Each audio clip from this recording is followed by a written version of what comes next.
I noticed a lot of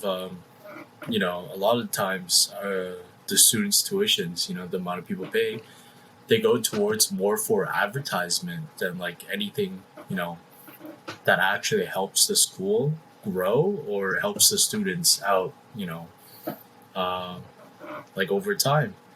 And they've spent a lot of money. So my school personally, we there's been a lot of renovations on the residences, because of course they want to make the residence look nice, more appealing for first years or second years, to stay in, which costs about like 10,000 to stay in, which is, you know, so yeah, like it's like everything just works so well together, that makes the money. If you're a new student who just recently graduated, or like your first time going into uni or college, um, you want that first year experience anyways overall, because that's how you make a lot of Make a lot of people. like you meet a lot of people, make a lot of friends. Yeah, it's true. And some people be doing that.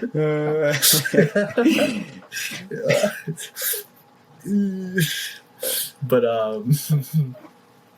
yeah, it's just like, and you're kind of forced into it too.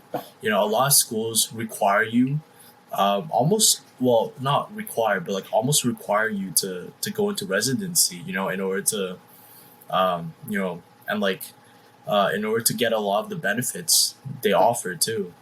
So it kind of sucks because like a lot of schools now, in order to get insurance from them and all that, you have to apply for first year residence, and I mean, like, that's what I did, right? So and then second of all, yeah, like Georgia was saying, international students, they pay so much.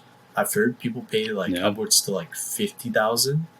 And a lot of them, like a lot of schools have these international residences made for international students, and they pay a lot more there too. And it's so dirty, like how they prioritize money over education.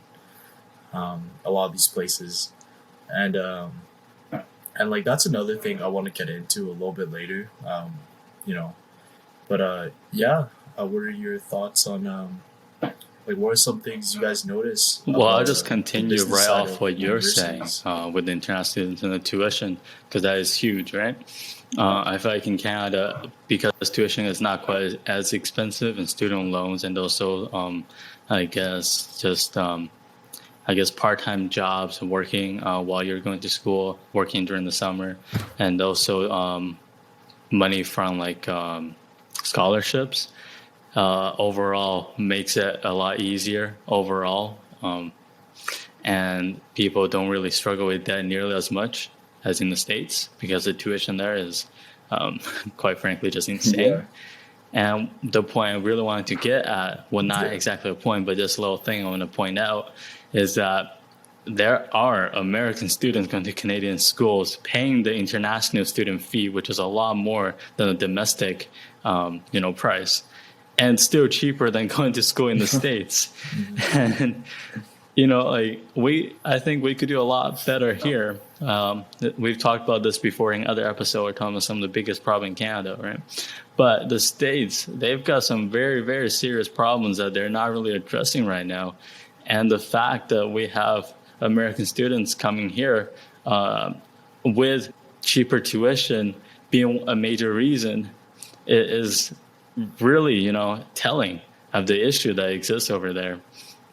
And the overall kind of international students paying to go to school in other places, and really as more of a business thing by these universities, that is really a huge thing in places like UK, like North America, as well as like Australia. These are kind of the places that are really, in that business. So much so that you could look at Australia's economy and how much it's kind of relying on China. Part of it is an import-export thing, but also just they get so many Chinese international students there not just the tuition that they pay there, but coming here, living in their cities, living in the country, the money they spend regularly, the kind of I guess just liquidity that they put into the market there. So it's just kind of crazy to see the business side of university kind of worldwide, but in particular those countries that I mentioned, and how international students play such a huge role in that. Yeah, 100%. I watched I forget what video it was that I watched the other day, but it was on like the economics of Canada, and like one of our biggest exports, if you think about it, it's kind of education, right? Yeah. Because and Raymond was saying like he thinks it's dirty how much they charge the international students. I think it's fine because if you think about it, they're coming here, right? They're taking a spot in the university, and chances are once they get their education, for most of these students, I would assume, right, they go back to their countries, right, or go somewhere else. So they take that education with them. So that leaves the Canadian economy, right? Whereas more Canadian students, once they finish their degree, they stick around in Canada. Obviously, a lot of people move around. But to me, I think it makes sense that international costs are so much higher. I think it's a pretty fair trade. They get Canadian education, which is pretty good, and we get their money, which is pretty good. And I think it's a decent export. Like, I mean, I guess it's a little weird because from like a idealist perspective, it's kind of like, oh, it's education, man. Education should be free for everybody, and like to a certain extent, I agree with that 100%. I don't think money or your financial situation should prevent you from getting an education, or a good education for that matter. But from a logistical perspective, it makes a lot of sense to have a system like Canada's international system. Yeah. Yeah. No, I see that. But I'm just saying, like, not even just for international students. Like, I just think it's dirty in general for, all students, with the amount of money they charge, Even though Canada is fairly cheaper, but for the amount of money you put in and the amount of value you get out is, I mean, I think for some people it is worth it though, because there's a lot of careers that you just straight up can't get into. I mean, it depends a lot, and that's something that's overlooked a lot, because for a lot of people nowadays, university is kind of like, you got to go to university. You have to go to university, right? I forget when, but there was like a period of time when a lot of investments were made in trying to get people interested in universities, because it wasn't always this popular. Something like 50 years ago, not everybody went to university to go get a degree. Other options were much more popular back then. And then I forget why.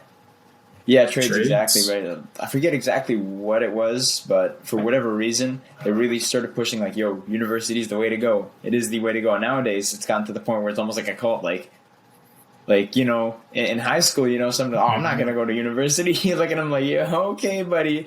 All right, good luck with that one. There's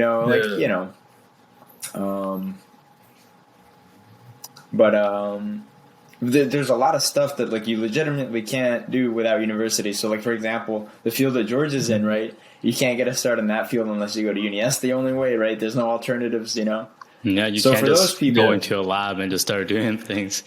No. Right? So like, in that sense, it does provide a lot of value, especially here, because like the price is relatively cheap, and even if you go through student loans, you won't be crippled with debt for like the rest of your life almost. So for the majority of your adult life, it's not going to set you back that much financially, and it's going to give you basically your entire career, right? So in that sense, if you look at it from that perspective, I think it's worth it. Whether or not it's worth it for everybody, I think that's a different story, right? Because maybe not everybody needs to go down that career path and, do those things.